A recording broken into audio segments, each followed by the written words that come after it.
All right, here we go. So we're recording. So again, as I go through these videos and stuff like that, and as I continue to coach and watch you guys coach and deal with more people and hear about issues and movement and just learn and stuff, I continue to pick up on things that I didn't previously, or these concepts make more and more sense, even to me. So the first I guess module was the load versus capacity, right?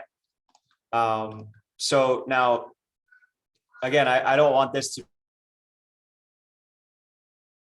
be just like me talking. I want it to be open discussion and maybe, like, what did you get out of the load versus capacity discussion?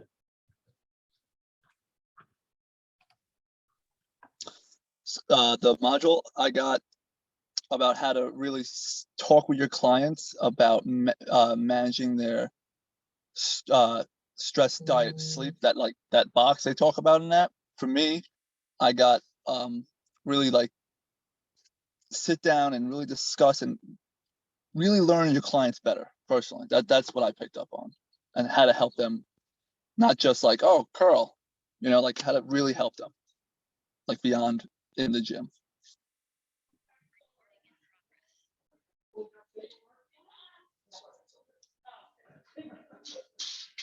Over.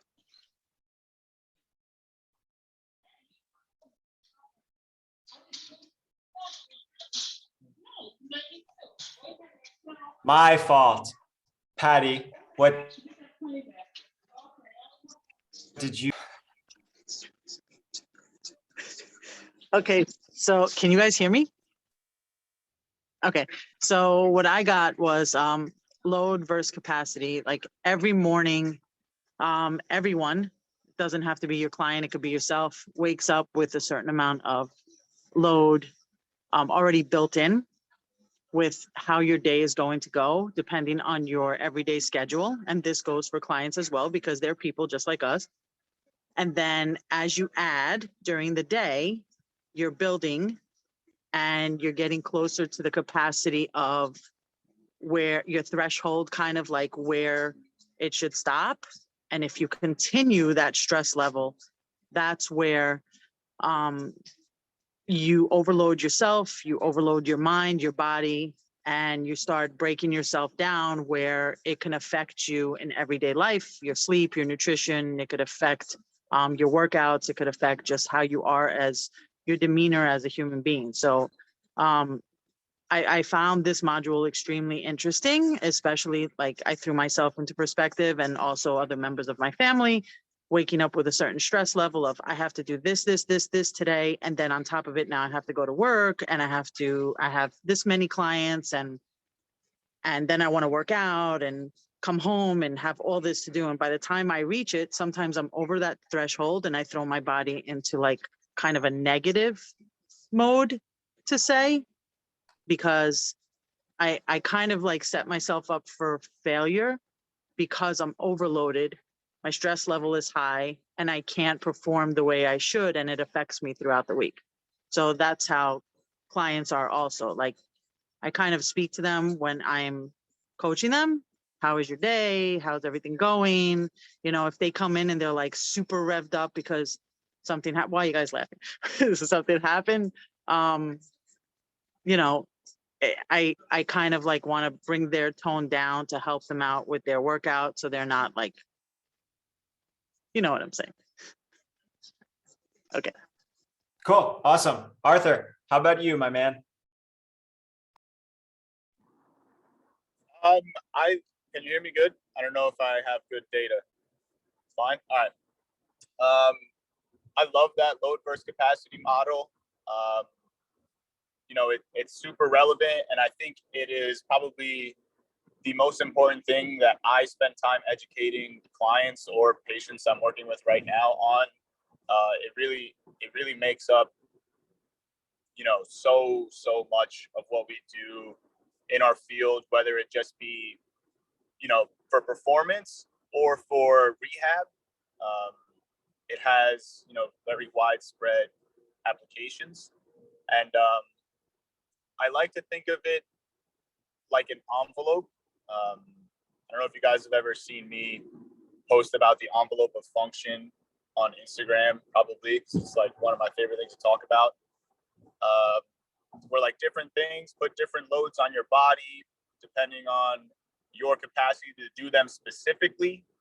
And then, you know, other factors play a role like your anatomy. And then, you know, are you recovering properly? And how long do loads linger after you've been exposed to them? And, you know, how can we manage this whole thing as like a sliding scale to keep your load, you know, in a growth phase if you're trying to make progress on something without exceeding your capacity. And the closer that you can walk that line, obviously the more high quality your progress is going to be. So it's, you know, it definitely takes a lot of time to educate and to figure that out as yourself or for your clients to figure out, you know, where their capacity might lie. You know, I spent the first like 4 weeks trying to get this point across the mat when I was coaching him. And I use this analogy of a bridge and cars driving over a bridge. And in the middle of the day, you got a lot of traffic on the bridge. If you put another car on it, that bridge could start to sag or it could collapse. But if you sleep and you clear the traffic off the bridge, now you can go back the next day and you've got room for, you know, another 100 cars to cross before that bridge is near mechanical failure. But while I do think that the load capacity model is super important, it is a biomechanical model and physiological model. It doesn't paint the full picture of pain and rehabilitation, but it is a huge piece of it. And, you know, I think we could all benefit our clients benefit to educate them about it and stuff. So yeah, that's that. Cool. I think one of the things that Arthur mentioned that I'm not sure if anyone else picked up that's really, really important is, and I didn't think about it really until he mentioned it, is each person has a unique ability to withstand an amount of load, and each person has a unique amount of their own capacity. And at the same time, 100 deadlifts at 135 pounds for myself will place a different load on my body than on John's body and on Arthur's body and on Patty's body and on Jerry's body. And a lot of times, especially clients in the gym and group class, let's say for sure, obviously don't understand that when they compare themselves to other people. And so, you know, each person's, you know, ability and capacity and load varies day by day, hour by hour, exercise by exercise, you know, and for a lot of different reasons. So Arthur, I think that was a really great point. Jerry, are you with us? Yeah, I just can't really talk. And so I'm gonna, I guess maybe wrap it up. You know, when I look at load versus capacity, I like to, you know, you guys know me, I try to simplify everything, right? And, you know, load is just the demand that we place on our bodies or our systems, our minds, you know, the whole system, so to speak. And everything matters. And that's what people don't understand. And so, you know, you sleep less, your, you know, ability to withstand load decreases, your capacity decreases. You recover more, your capacity increases, or the load on your body decreases, right? If you have, you know, let's getting into the next topic of the athlete's hierarchy of needs, someone that's more flexible when they do a specific exercise, the load on their bodies or their muscles or their tissues is different because of that flexibility than the next person. And I think that that is really important to understand. That goes back to the weight issue. It goes back to, again, a flexibility issue. So using a deadlift as an example, someone with flexible hamstrings, the load on their lower back while deadlifting is typically going to be less than the person that doesn't have flexible hamstring, because the back will kick in to, you're going to get it up, right? So it places an increased load on the specific tissue, so to speak. And I thought that it was great that that was Larry. He mentioned, what you can change as a coach. Of course, we can't change the anatomical abnormalities, the whatever, longer, an extra bone or something like that, or the meniscus tear and things like that, and you guys know me as I'm dealing with my clients right now with the class. It's like, hey, I'm not telling you that I'm going to fix your meniscus, because I'm not. I'm just telling you that I think that there are other things that you have going on that are contributing to your pain. And it's not just the fact that you have a meniscus tear. And of course, this is backed by research. And then, of course, as I was mentioning to John and Patty, the cool thing, I'm only 2 classes in, and you see all these people that they have similar issues that are placing additional load on their knee, et cetera, et cetera. So again, to kind of wrap it up, I guess, and then if you guys have questions, we'll move on to the next thing. You have a certain level of capacity, right? Each day it fluctuates a little bit. You can increase your capacity by working out, by sleeping more, by proper nutrition, stress management, meditation practice. All of these things could, I look at it kind of as a seesaw, right? It's like they're either increasing your capacity or they're decreasing the load on your system. Kind of has the same effect, just in a slightly different way of thinking about it or looking at it. Keep the overall load below that threshold. Usually you're going to be good to go. Go above it. That's kind of where you're, crossing the line and flirting with, maybe bad stuff happening. And then the further you go above it, right? Let's say you go out and you run 25 miles and you're like, oh, I haven't ran in 10 years, right? Of course, that is going to be, drastic above that line. So does anyone, I don't know, have any questions?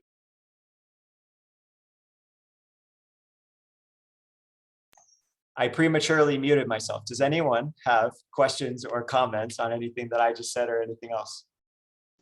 No, I'm good.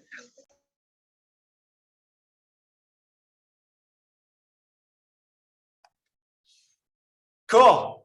So next, moving on to the athlete's hierarchy of needs. I think the coolest thing about this is that most of these, boxes on the pyramid, we can help our clients with. So we typically can help them with flexibility, mobility, strength balance, recovery, nutrition, skill work, things like that. So that's really where we as coaches, can have the biggest impact. And I'm just going to leave it to whoever wants to speak a little bit first or ask a question. I think John raised his hand, so let's go.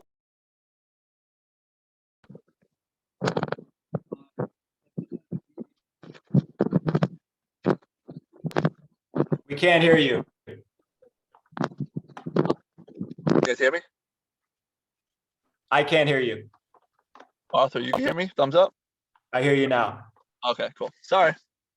I think something that all of us need to work on, we and you have spoke about this, especially for myself and the rest of us, that hierarchy of needs, we really should be running it as is, like the flexibility, the assessment, right? The mobility, strength balance, the recovery. We really should be working that from the bottom up, the way it's designed. How we had spoke about how I don't retest enough the assessments. I think we all should get a little better on that with our clients, our PT clients, right? It's not that hard, like you said. Hey, touch your toes. Oh, can you? No. You know, lay down quick. Let me hit your prone, heel the butt, right? I think, especially myself, I'm terrible at this. I'm focusing on it. I'm getting better at it. I'm actively trying to fix it, but we should really work this pyramid the way it's designed. You know, he explains it, if you watch the video, which we should have, how the last thing we should do is try to fix you from the skill down, right? Because then you're just guessing at that point. Flexibility, mobility, and so on. I think we really should focus on that a lot. Okay, that's just my what I feel and truly believe. All right, over. Yeah, and I definitely agree. I think, you know, John knows this about me. It's like someone that tells me I want to improve my power clean. Power clean is the skill, it's on top. And I'm like, all right, well, your hamstrings are terrible. You can't get your hands to go past your knees, and your wrists are horrible, and your front rack is horrible. And, you know, you go down the list, and if you start on like, okay, you want to get better at power cleaning, so let's power clean. You're doing the opposite of what the pyramid says, the opposite of what John was just saying that he would, you know, recommend doing. And at the end of the day, you're going to be frustrated as a coach. I've been there. Trust me, guys. Remember 10 years ago, like if you would have seen it, it would be like, well, why the fuck can't you do that? Like, well, don't do that. Like that, what you're doing is not what I told you to do. And I don't know why you're doing it. I don't know why your butt is going all the way back and your torso is going all the way forward when I'm telling you to squat, but it's not what I'm telling you to do. And I used to get frustrated, and then the client gets frustrated because, like, of course, no cue can help them if they can't get into the position. It doesn't matter how good of a coach you are, you know, if they're essentially unable to perform it, no matter what, you know. So I think that's really, really important. You know, I just also want to let you guys know, you don't necessarily have to only focus on flexibility first only. You can do some recovery efforts, let's say. You can do some strength balance efforts, let's say. But what I would say is that flexibility is obviously the first thing that should be, you know, or the top priority to be addressed. That's the ability to get into the positions. And you also have to use that flexibility, the assessment in the beginning, to make sure that you as the coach are not putting the client in a compromised position that you're kind of already trying to fix. And I know I've mentioned this to John sometimes, and I'm just picking on John because he does it a little bit more. But, you know, someone recently had back pain, and I'm like, well, why did you have them deadlift from the floor? They can't touch the ground. They're 12 inches away. You know, so like you're putting them in a compromised position, let's say, and you know they already have back pain. So now they don't do that test, so to speak. They're not there yet. And I'm sorry that I took up so much time, but someone else speak.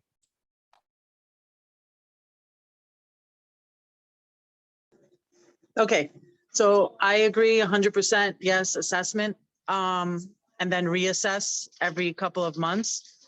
I forget also. I'm 100% guilty with that because I see them progress in certain things and then I don't reassess. So reassessing, I think, will take you to the next level with your client as far as getting them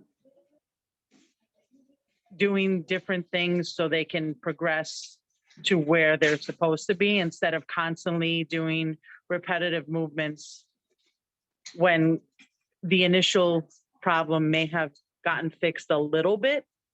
So like I've noticed, for example, with Susie File, she couldn't do her split squat and she needed 2 poles. We were doing them for a while. She progressed to 1 pole. Then she went with no poles and she's doing them fine, balancing and doing like reps of 8 to 10, no weight, but I never reassessed her. So I don't know, like, if I should continue doing that, if I should work with something else.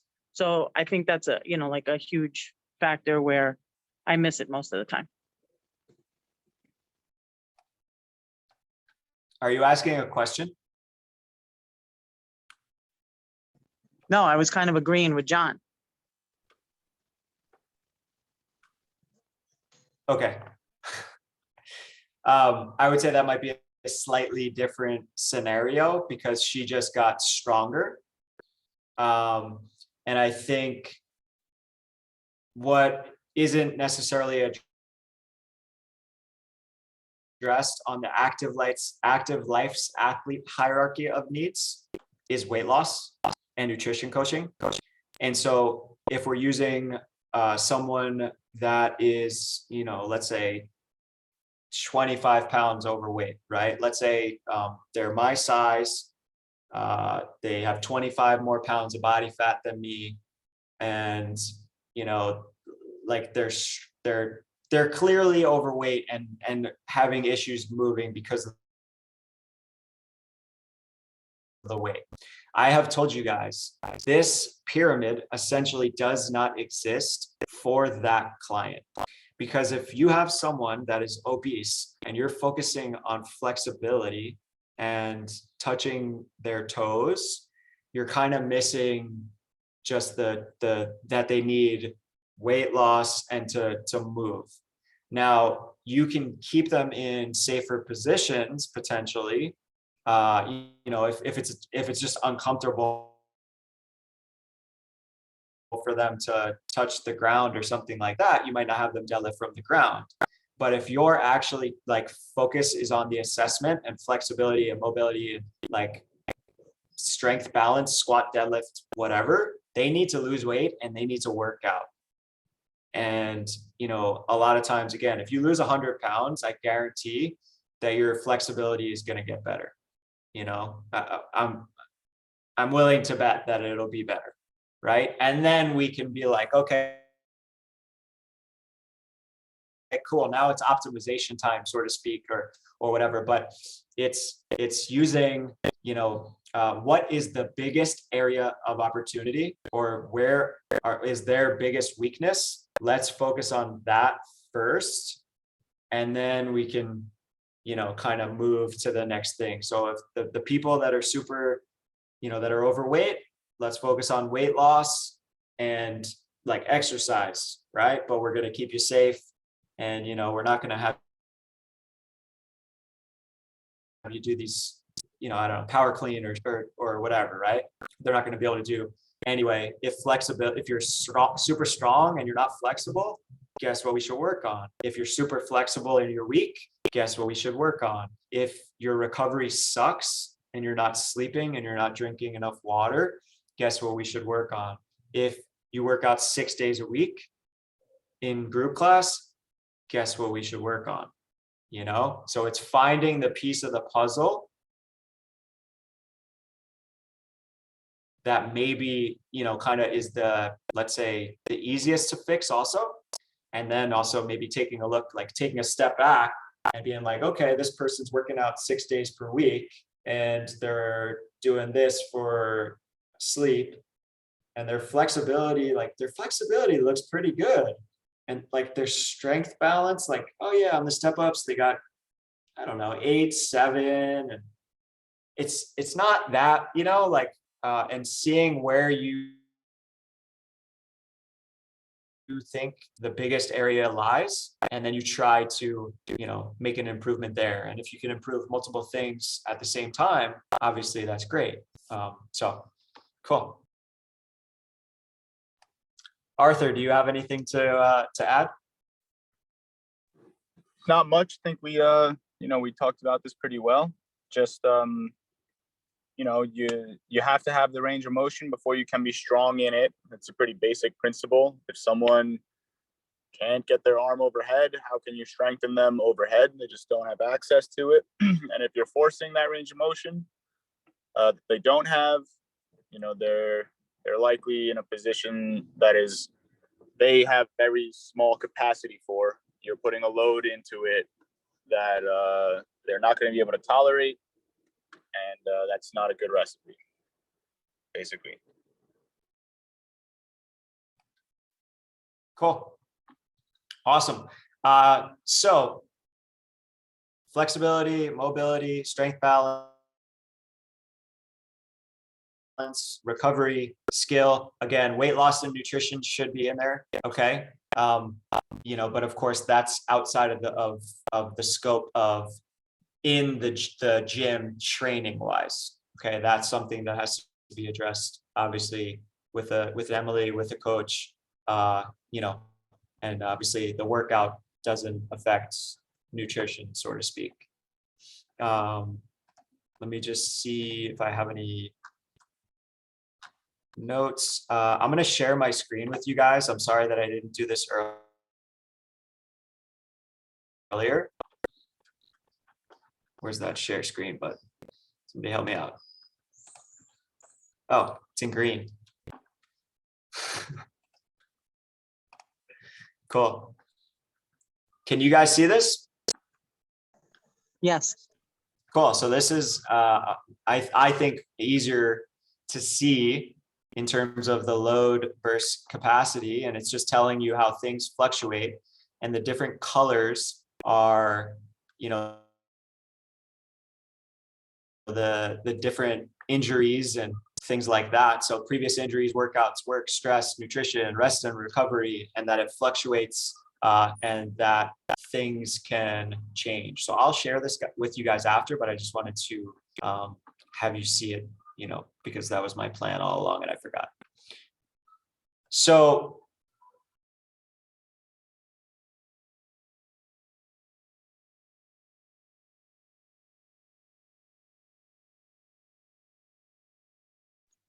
Tim, you're on mute. You're muted. okay, so the next one is what limits range of motion? And this is John's favorite guy, Ray. Boring, but kill yourself.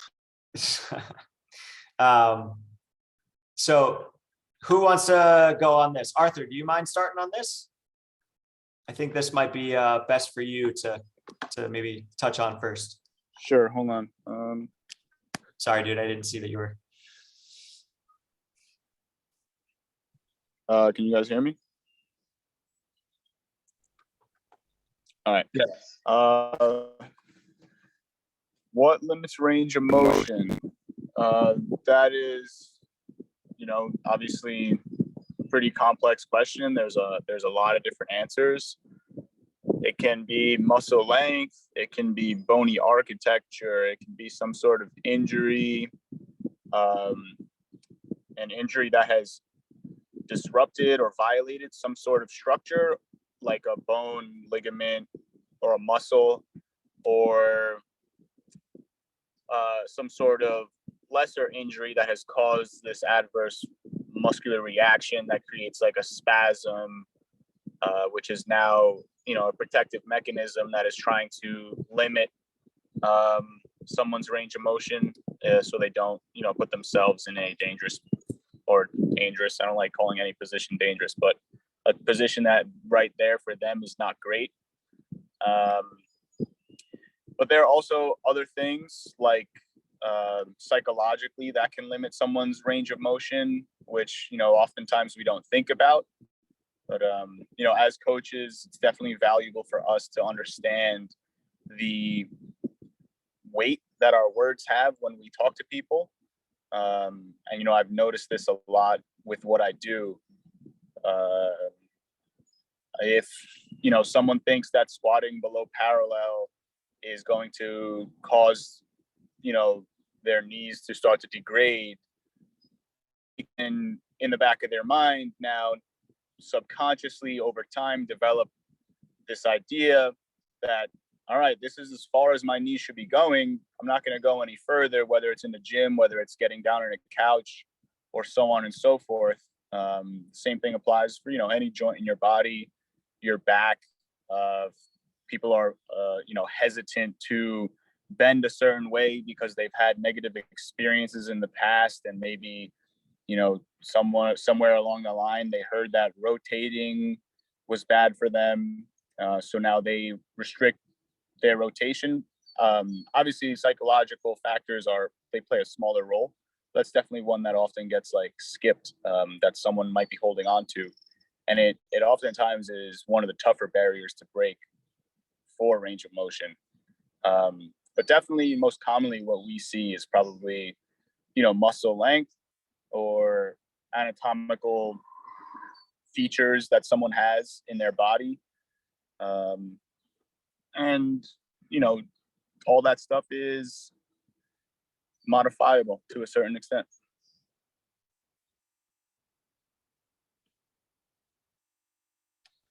Thank you. Yeah, so I think this one is a little more like just educational, kind of like, you know, this isn't something that, you know, it's like, why are John's hamstrings really, really flexible? I have no idea, right? Why were mine not quite as flexible? We don't, you know, we have no idea. Oftentimes it's the muscles that we used or continued to use and things like that. And there could be, you know, certain, again, like anatomical issues. Most of the time it is not, you know, in the gym, right? Like, especially if we're using hamstrings as an example, you know, it's like, no, it's not a bone that's blocking you or something like that. You just, hamstrings just are not flexible. So again, this one for me is just more educational. The first two ones were more really concept driven in terms of the changes that we can make and things like that. But I'm not sure if anyone else had another, you know, question. Also, workout induced, right? Just it would be in the short lived, but like that was another one.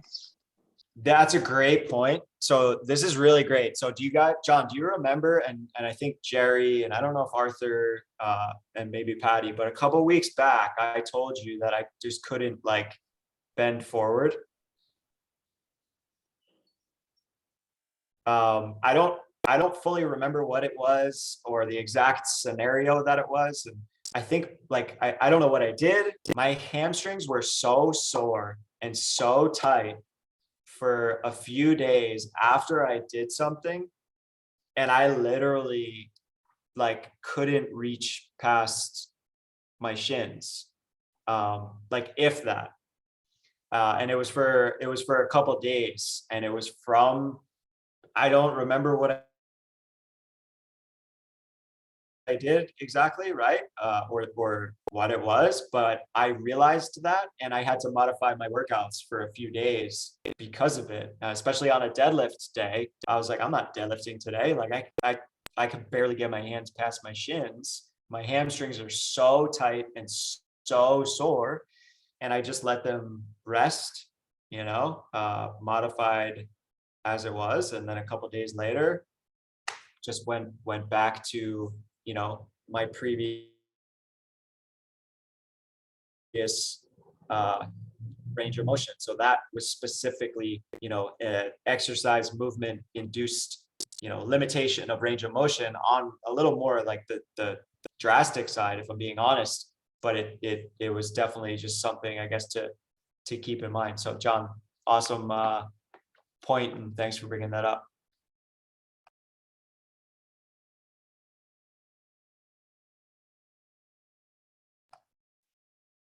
So again, guys, like my goal was to keep these to, you know, about 30 minutes. Right now we're at about 33.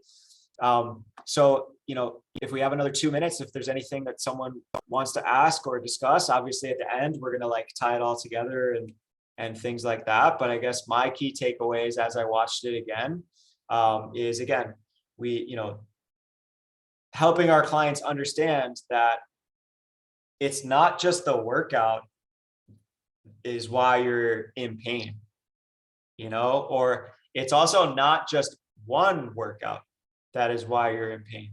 It's Monday combined with Tuesday, combined with Wednesday, combined with Thursday, combined with 0 hours of sleep, combined with Friday, combined with, the nasty divorce that you're going through and whatever, that is just cumulatively placing the load on you, on your system. And now it exceeded your capacity, right? And remember, it's not the 13th shot of tequila that knocked you on your ass. The 12 shots before did have, an effect on it. It's not just the 13. That's not how it works. And that's what people don't understand. They're like, oh man, if I didn't have that 13th shot, I would have been completely fine the next day and not hungover at all. And it's like, yeah, did that add to it? Of course, but it wasn't the only thing that led for you to be where you're at. And it's just understanding that and trying to improve the factors that are in our control, like recovery, like sleep, like stress, like nutrition, like flexibility, like strength balance, and smart training and modifications and things like that, to make sure that we're not exceeding our capacity. And also, smart programming, and then continue to progress and progress and progress, and then of course take a day when we need and things like that. So. Also, letting the clients know that a 5-mile run isn't recovery, isn't like active recovery. That's going to compound. Like it's not just your work that's stressing you out or your bad divorce and the workouts. It's like, oh, well, I just want to run, or I was playing aggressive with my kids. I walked through the city today. We were in the city for 5 hours. We walked all over. That'll add to the stress of your life. Maybe you need to take a rest day from that as well. It all matters. It all adds up. That's the gist of it. It's all a puzzle, and it's all, trying to figure out which pieces we have control over, which pieces we can change and improve and make better, and see how they affect, the system. That's the most important part. And it's again, even if it's a 1% improvement, maybe that 1% puts you below the line.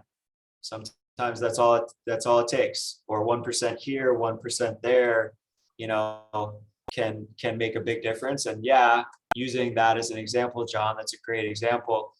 For me, if we're talking about recovery, you have to feel better after doing it than you did before. So you cannot be more tired after, you cannot be more sore after, like those are, it's not recovery then. And that even goes to like sometimes a massage. If you're super sore after, that's not, it might help you in the grand scheme of things, but again, you may need to recover from the massage, and things of that nature. So cool. Patty, anything to add? Arthur, anything to add? Batman, anything to add? No, nothing. No, that was pretty good. You summed it up pretty well there. It's just Oh. all of it. It's just like you said, a piece of your puzzle. That's now, like you said, just address the ones that you have control over. Yep. So again, to wrap this up, and then I'll post in the Facebook group on what we're going to do next week and things like that. You're just trying to figure out where the client has these areas of opportunity, and then you're just doing your best to point them out, educate them, help them if you can, and then you see how it affects them, how it improves, and then again, using the hierarchy. Oh, I have back pain. Oh, your hamstring flexibility sucks. Fix the flexibility. oh, wow, my back feels better, right? Generally that happens. I slept 4 hours. I feel like shit. I slept 8 hours. I feel awesome. I took a rest day, felt like shit yesterday, feel great today. You know, all of these things will add up and, you know, make differences, especially if we're talking about clients that are in pain. Cool. Awesome. Guys, under 40 minutes for the first one, not too bad. And hopefully we will keep it to 30 and 40. Next week, I am not here. John will be running the show. So that should be awesome. And I'll post in the Facebook group. And if any questions, comments, or anything, you know, of course, pops up, you know, obviously, like, we're all a team and we got to, you know, ask each other and use each other as information, because oftentimes, you know, I may see one thing, John may see another, you know, and you know, it helps. All right. Cool. You guys Awesome. have a great rest of your day, and hopefully I see some of you later. All right, thanks, Tim. You too. Thank you guys. Adios. Bye. Bye.